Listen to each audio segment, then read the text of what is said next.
السلام علیکم ورحمۃ اللہ وبرکاتہ۔ بسم اللہ والحمد للہ والصلاة والسلام علی رسول اللہ، اما بعد۔ اسناد مجہول، یہ جملہ ائمہ محدثین بولتے ہیں حدیث پر حکم لگاتے وقت۔ تو کب بولتے ہیں؟ مختصر تفصیل۔ امام شافعی رحمہ اللہ نے فرمایا ھذا اسناد مجہول، جیسا کہ سنن کبریٰ بہقی میں ہے، جلد 2 صفحہ نمبر 301۔ تو اس پر تبصرہ کرتے ہوئے امام بہقی رحمہ اللہ خود فرماتے ہیں وَإِنَّمَا قَالَ ذَلِكَ وَاللَّهُ أَعْلَمُ لِأَنَّ يَزِيدَ بْنَ الْأَسْوَدَ لَيْسَ لَهُ راوٍ غیر ابنہ جابر بن یزید ولال جابر بن یزید راوٍ غیر یعلا بن عطا، کہ اس سند کے اندر یزید بن اسود راوی سے صرف ان کا بیٹا بیان کرتا ہے اور جابر بن یزید سے صرف یعلا بن عطا بیان کرتا ہے۔ اللہ اکبر۔ یہاں یہ بات یاد رہے کہ جابر بن یزید بن اسود السوائی کو امام نسائی نے ثقہ کہا ہے، تہذیب الکمال وغیرہ میں یہ ہے۔ رہے یزید بن اسود، یہ صحابی ہیں، یہ نبی علیہ الصلوۃ والسلام سے بیان کرتے ہیں۔ ابن حجر رحمہ اللہ فرماتے ہیں صحابی نازل طائف، یہ صحابی ہیں اور طائف میں یہ رہے، طائف میں چلے گئے تھے۔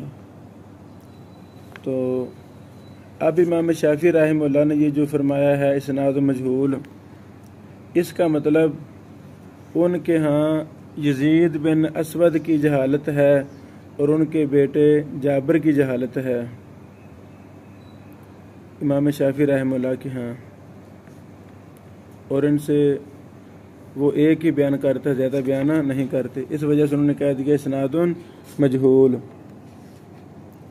اسی طرح امام ذہبی رحمہ اللہ نے اپنی کتاب المیزان الاعتدال جلد نمبر 6 صفحہ نمبر 340 رقم ترجمہ 8190 میں کہا وَھَذَا اسناد مجہول، اس میں 2 راوی مجہول ہیں، محمد بن معاذ اور دوسرا راوی ہے ابو معاذ بن محمد بن ابی، اور یہ دونوں ہی مجہول راوی ہیں۔ اس وجہ سے امام ذہبی صاحب نے فرمایا اسناد مجہول۔ اسی طرح امام بخاری رحمہ اللہ نے اپنی کتاب تاریخ اوسط میں فرمایا ھذا اسناد مجہول لا یتابع علیہ ولا یعرف سماع بعضہ من بعض۔ اللہ اکبر۔ اس سند میں 4 مجاہیل ہیں، 4 مجاہیل مسلسل۔ ابراہیم بن بشر ابو عمر الازدی مجہول ہیں، دوسرا راوی یحییٰ بن معین المدنی مجہول ہیں، تیسرا راوی ابراہیم القرشی مجہول ہیں، چوتھا راوی سعید بن شرحبیل مجہول ہیں۔ اسی طرح امام بخاری رحمہ اللہ نے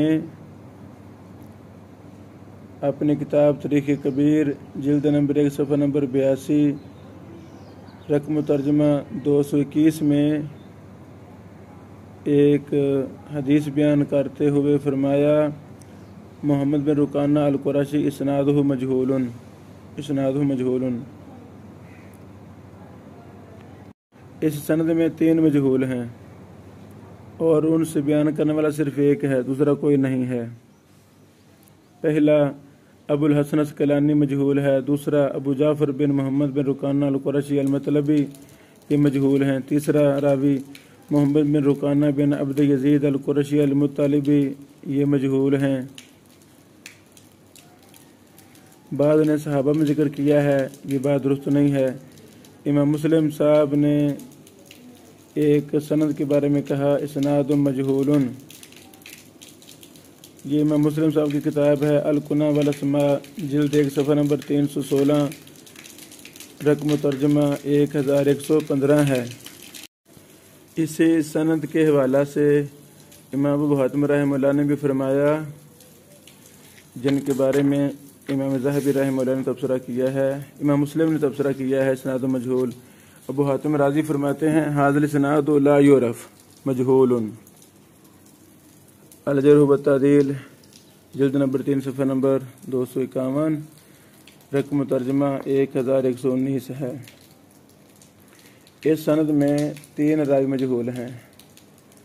سلام راوی یہ مجہول ہے، حرب ابو رجاء راوی مجہول ہے، محمد بن الحجاج المصری راوی مجہول ہے۔ ان تینوں کو محدثین نے مجہول کہا ہے۔ اسی طرح امام ترمذی رحمہ اللہ نے بھی سنن ترمذی جلد 1 صفحہ نمبر 373، رقم الحدیث 195-196 میں کہا وَهُوَ اسناد مجہول۔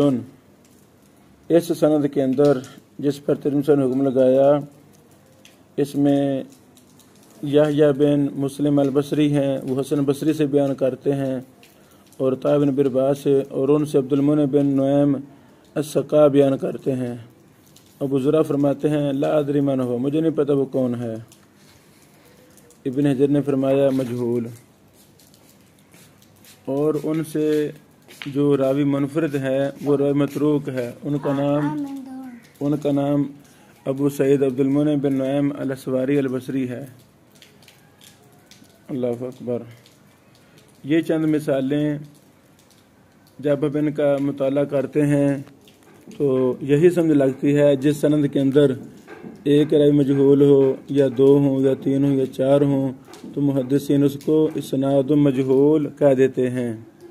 اکثر میں یعنی اغلب اور اکثر یہی دیکھا ان مثالوں میں کہ کم از کم 2 راوی مجہول ہوں، 2 راوی تو ٹھیک ہے، ایک بھی اگر مجہول راوی ہے تو اس کو بھی محدثین نے اسناد مجہول کہا ہے۔ اور یہ بھی ہم نے دیکھا کہ ان سندوں میں راوی سے بیان کرنے والا صرف ایک ہوتا ہے، صرف ایک ہوتا ہے اکثر طور پر۔